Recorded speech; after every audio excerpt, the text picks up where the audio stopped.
자, 또 다른 미국 소식 하나 더 들어온 게 있는데, 현대차 아까 내부 고발자 관련된 내용, 이건 다른 얘기죠? 네.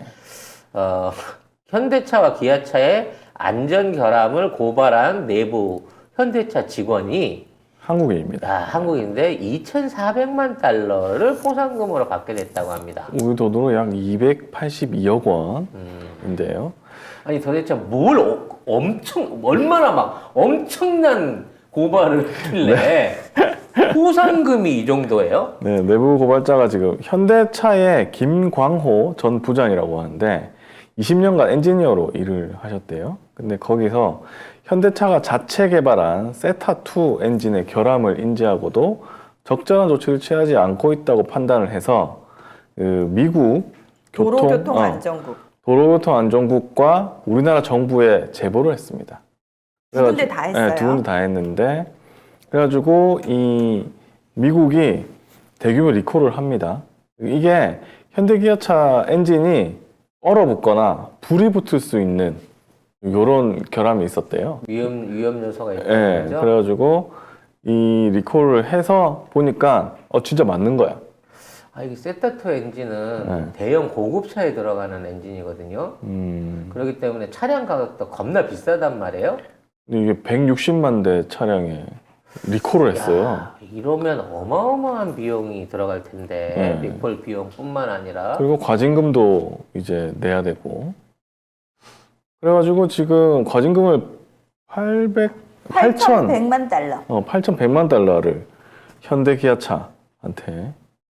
일단 1차 과징금이 8,100만 달러고요. 네. 그 8,100만 달러 중에 25%를 지급한 게 아닌가라는 계산이 대충 됩니다. 관계 법령상 100만 달러 이상 과징금을 부과하는 사안에 대해서 중요한 30. 정보를 제공한 내부 고발자에게 과징금의 30%를 지급할 수 있다.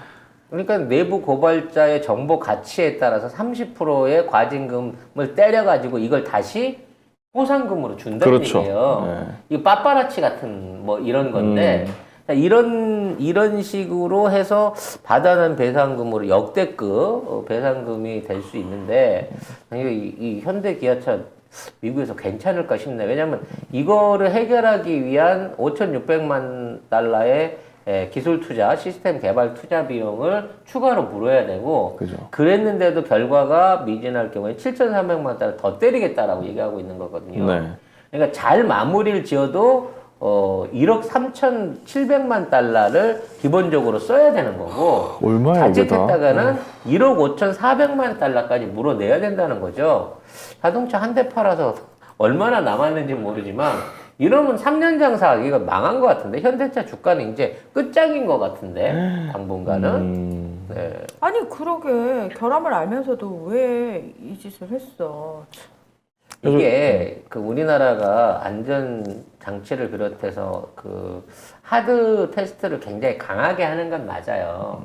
강하게 하는 건 맞지만 이 테스트들을 하면서 나중에 끝내놓고 나서 미진한 부분에 있어서는 이렇게 좀 합의를 보는 경우들이 꽤 있어요. 아마 이제 제가 구체적으로 어떤 시스템 때문에 이게 일어난지는 모르겠습니다만 예전에 저기 현대차 인터쿨러가 한번 그 사고를 일으킨 적이 있었거든요. 인터쿨러? 네, 그러니까 인터쿨러 엔진, 디젤이나 인터쿨러 엔진들 같은 경우에 이제 공기를 추가로 그 공급해서 약간 터보 효과를 내고 엔진 효율을 높인다라고 하는 인터쿨러 엔진이 유행을 했었는데 그 당시에 인터쿨러 엔진을 활용하기 위해 하다 보니까 엔진 내부에 결로가 생겨. 그래서 이 결로가 나중에 날씨가 추워지면 얼어붙어요. 그래서 엔진 자체를 파손시킬 수 있는 위험성이 있는 거거든. 이거는 온도가 영하 25도 이하로 떨어지는 날에 야외에 방치했을 때 일어날 수 있는 사안이야.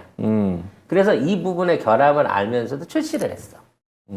그랬는데 하다 보니까 결함 차량이 한두 대 나온 거지. 그래서 이거에 대해 항의를 하니까 몰래 고쳐주고 퉁을 쳤던 사례가 있어요. 그리고 나서 근본적으로 이거를 개선해 그러니까 엔진을 아예 평생 없애버린 거야. 개선비가 더 드니까. 아마 세트 엔진도 그와 비슷한 종류의 결함이 아닐까라고 예상은 해봅니다. 제 경험상으로. 근데 문제는 이거예요. 이미 출고돼 있는 차량에 대해서 그거를 리콜을 해준다고 하더라도 여기에 시스템 개발에 대한 투자를 강요받고 있다는 건 완벽한 리콜이 안 된다는 겁니다. 그러니까 이제 아까 얘기한 대로 등판 조건이라든지 무게 조건 또는 온도 조건이 이 영하 30도까지만 해놨는데 35도 이하에서 올 수 있다는 거지. 그럼 35도가 몇 번이나 되겠어요? 라고 말하는 건 의미가 없어. 50도가 되든 90도가 되든 지구상에 돌아다니려고 하면 그게 돼야 되는 건데 그거는 못 맞췄기 때문에 결함이 된 거예요. 그러면 그러한 결함에 난 차만 고쳐주면 되지만 미국 법은 이걸 용납을 안 하거든. 전부 다 고치라는 거거든. 근데 현실적으로 못 고치는 내용이 돼요. 못 고치니까 이렇게 했겠죠. 네. 그러니까 뭔가 고친다고 하긴 하지만 완전한 해결은 어려운 부분인 거고 리콜을 했어도 이 문제에 대한 상시적인 잠재적 위험이 남아있지 않을까라는 생각을 해봅니다. 네. 아무튼 중요한 건 이러한 부분 안에서 이 전부장이 김 전부장이 2016년도에 똑같은 방식으로 한국에도 이와 같은 결함을 얘기를 했었는데 지금 미국하고 한국 정부에 고발한 뒤 2016년 11월에 뭐 해임됐어요? 네. 네. 비밀을 누설했다 그러니까 해임이 됐는데 국내에서도 당시 내부 고발자로 인정을 받았으나 국민권익위원회가 2억 원의 상금을 지급하기로 포상금을 지급하기로 했었다는 거죠. 네. 차이가 좀 많이 나나요? 2억과 280. 140배 정도 포상금의 차이가 납니다만 이래서 다들 이제 댓글에 미국에 제보해야 제보해야 된다. 된다고. 네. 그러니까 미국 조선일보도 미국이 소송 한번 해주면 그러니까 미국에서 다 해야 된다니까요. 그러니까 이번에 이제 그동안 트럼프 때부터 미국에 대해서 이제 우리 조선일보가 해왔던 짓이 있잖아요. 소송비도 못 건질까봐 한국계 변들이 계란판이나 만드는 신문사가 뭔 돈이 있겠느냐 그렇게 생각하지 마세요. 사주가 부동산만 2조 5천억입니다. 재벌이요, 재벌. 확인된 것만. 그러니까 돈은 얼마든지 있으니까 미국에서도 빨리 고발을 해 주셔라. 그렇죠. 2조 5천억 원이라는 어마어마한 어디 가지도 않아. 이건 부동산이라서 어마어마한 재산을 확인하고 소송비 못 건질까봐 왜 이런 애들을 가만히 놔두냐. 화이자를 비롯한 아스트라제네카 그리고 그러니까 관련해서 트럼프. 많잖아요. 네. 여러분 미국에 계신 분들 그냥 거시라니까요. 예. 그 해갖고 제보하라고 해서 현지 업체와 갖고 조선일보 돈이라고 하면 떼서 미국이 갖고 간다고 하더라도 그리 아까워하지 않을 테니까 없는 게 나아. 네, 없는 게 나아 차라리. 네. 많은 제보와 고발을 미국에서 진행해 주시기를 그래야겠다. 바라겠습니다. 역시 소송도 미국 변호사가 짱이야. 미국 짱이야. 예. 괜히 변호사비가 비싼 게 아니야 미국이. 아유 확실하게 받아내잖아. 괜히 하버드에 공부벌레들이 나온 게 아니야. 그렇죠. 예. 그 벌레들이 공부를 하니까 벌레가 됐네. 나가서 다 벌레가 되는 거구나. 네.